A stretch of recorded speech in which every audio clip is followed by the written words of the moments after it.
Ladies and gentlemen, thank you very, very much for supporting Mickey, for supporting Ugandan music, and for turning up today. Banange Jemuri, Aba Western Uganda Murio, Aba Nyankore Murio, Tikure bakandebe mikono yanyu. Mwebale mnonga kumusha jikamiki waini. Nomanya na marubwire bwinji omuryankore uruganda rwanje narwebwa.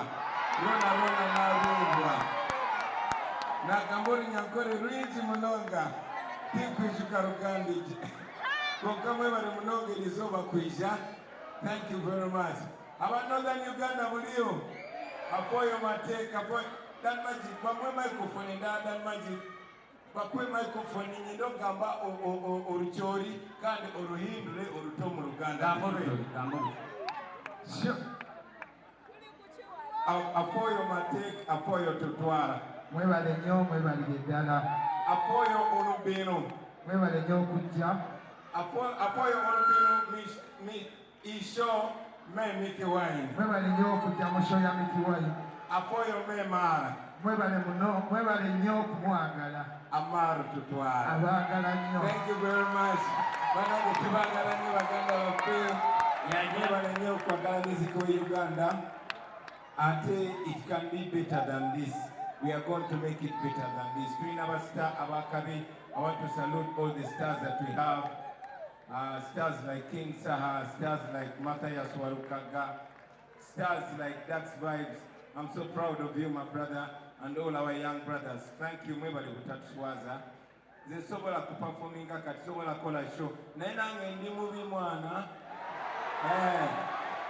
The badness in this industry.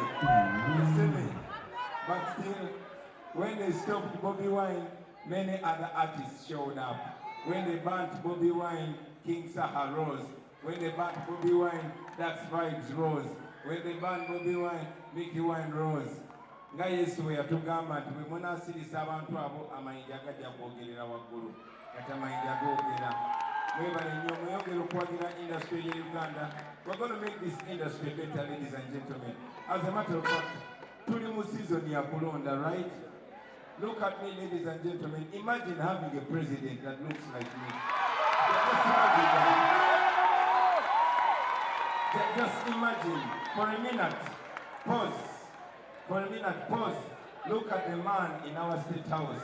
And look at me. Look at the ideas. Look at the generation.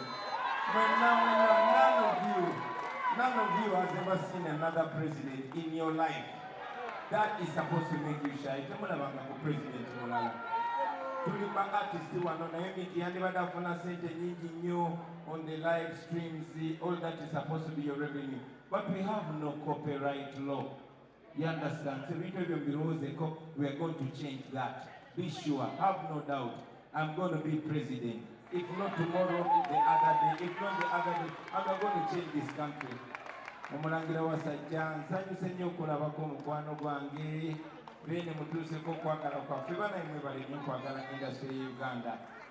Nkagamba muno nga n'amalaka gange gasiisikala tinkuwasa kweshongora sisobola na kuyimba kati naye mwebale nnyo n'abaana b'ekisolo abagisolo muliyo murakoze cyane kutwakira turabashaka cyane. Thank you very much. We love you. To all our leaders, Chairman Inyas is there, Mayor Nubian is there, and one of the most disciplined leaders that we have, and our incoming Mayor, Ronald Nsumuga Barimwezo. We respect you, we love you. To all of our brothers and sisters, Milonda Baba Sister Wangi, abalungi abali wano, waliwo ne sister waffe Gwempenye ekitiibwa bamuyita Namagende, twamutuma n'abaana baffe. We love you, we respect you. To all our children, to Uganda, thank you very much. Sigenda bayimbiramu olwaleero, let me leave it to the young ones. Ne Mukama bakuume.